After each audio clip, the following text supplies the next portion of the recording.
VN சமையல். இன்னைக்கு நாம செய்ய போறது தேங்காய் பால் சாதம். அதை எப்படி சுவையா நம்ம செய்யலாம் அப்படின்றத பத்தி பார்ப்போம். அதுக்கு தேவையான பொருட்கள் என்னென்ன அப்படின்றதையும் பார்க்கலாம். தேங்காய் எண்ணெய் 50 ml, நெய் 50 ml, முந்திரி தேவைக்கேற்ப, சோம்பு அரை ஸ்பூன், பிரிஞ்சி இலை 1, கல்பாசி சிறிதளவு, ஏலக்காய் 4, பட்டை 1 துண்டு, கிராம்பு 6, அன்னாசிப்பூ 2, பெரிய வெங்காயம் 2 நறுக்கியது, பச்சை மிளகாய் 4, சிறிய துண்டு இஞ்சி, 7 to 10 பல் பூண்டு, 3 கப் பச்சரிசியை நல்லா அலசி அரை மணி நேரம் ஊற வச்சு எடுத்திருக்கேன். திக்கான தேங்காய் பால் 4 கப், தண்ணி 2 கப். ஸ்டவ் ஆன் பண்ணிக்கலாம். குக்கர் சூடாயிடுச்சு. இப்போ தேங்காய் எண்ணெய் ஊற்றிக்கலாம். தேங்காய் எண்ணெயோட நெய் சேர்த்துக்கலாம்.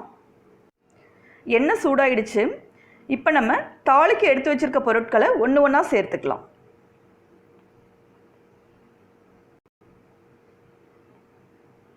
பிரிஞ்சி இலை, பட்டை, ஏலக்காய், கிராம்பு,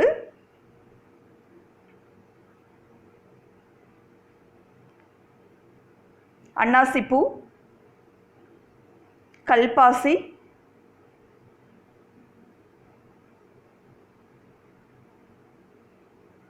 அரை ஸ்பூன் சோம்பு. இதோட முந்திரியும் சேர்த்து வறுத்துக்கலாம்.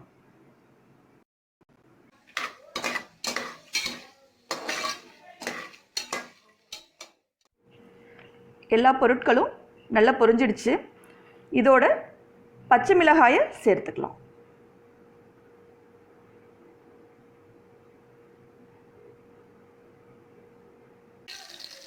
பச்சை மிளகாய் நல்லா வெடிச்சு வந்திருக்கு. இப்போ நம்ம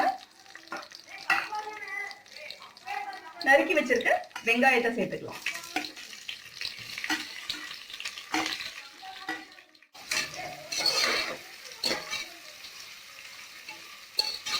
வெங்காயம் நல்லா பொன்னிறமா ஆகுற வரைக்கும் நம்ம வதக்கிக்கலாம்.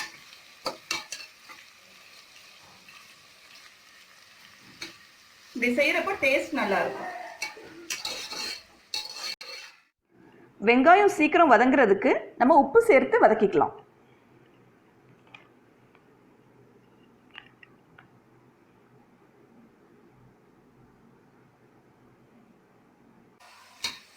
தேவையான அளவு உப்பு நம்ம இங்கேயே சேர்த்துட்டோம்.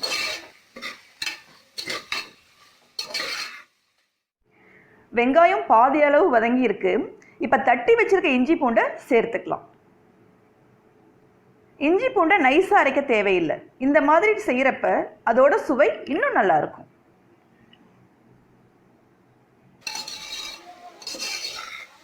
வெங்காயம் நல்லா வதங்கிடுச்சு. இப்போ நம்ம தேங்காய் பால் சேர்த்துக்கலாம். இதோட 2 கப் தண்ணி சேர்த்துக்கலாம்.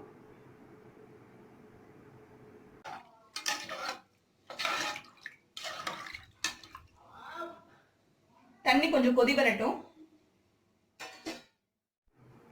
தண்ணி கொதி வருது.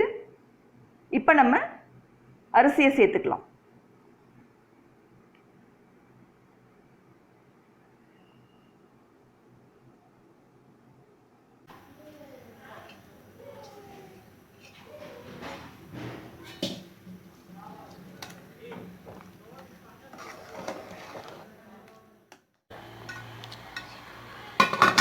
இப்போ குக்கரை மூடி வச்சிடலாம். மூடி வச்சு ஒரு 3 விசில் வரட்டும்.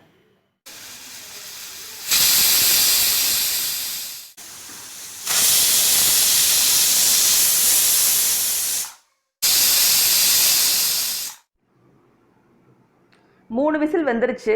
இப்போ ஸ்டவ்வை நிறுத்திடலாம். விசில் அடங்கிடுச்சு.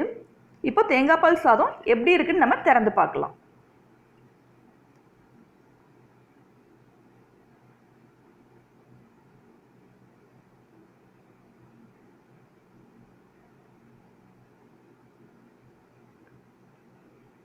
நல்ல உதிரியா வந்திருக்குதுங்க.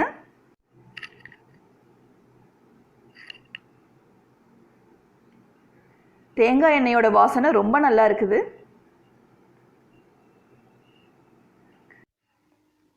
நம்ம தேங்காய் பால் சாதம் செஞ்சுட்டோம்.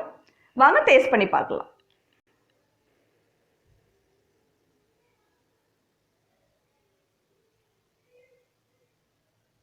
ரொம்ப நல்லா இருக்குதுங்க. நம்ம மரச்சிக்கு தேங்காய் எண்ணெய் யூஸ் பண்ணியிருக்கோம். இதோட தேங்காய் பால் சேர்றப்போ அதோட சுவை இன்னும் அதிகமாக இருக்குது. ரொம்ப நல்லா வந்திருக்குதுங்க நமக்கு. நீங்களும் இதை வீட்டில் செஞ்சு பாருங்கள். இதோட சேப்பக்கிழங்கு ஃப்ரை நீங்கள் நான்வெஜ் சாப்பிட்றவங்களா இருந்தீங்க அப்படின்னா முட்டை கிரேவி, சிக்கன் கிரேவி சேர்த்து இதோட சாப்பிட்றப்போ இதோட சுவை இன்னும் நல்லாயிருக்கும். இந்த வீடியோ உங்களுக்கு பிடிச்சிருந்தது அப்படின்னா மறக்காமல் விஎன் சமையலை சப்ஸ்கிரைப் பண்ணுங்கள். நன்றி.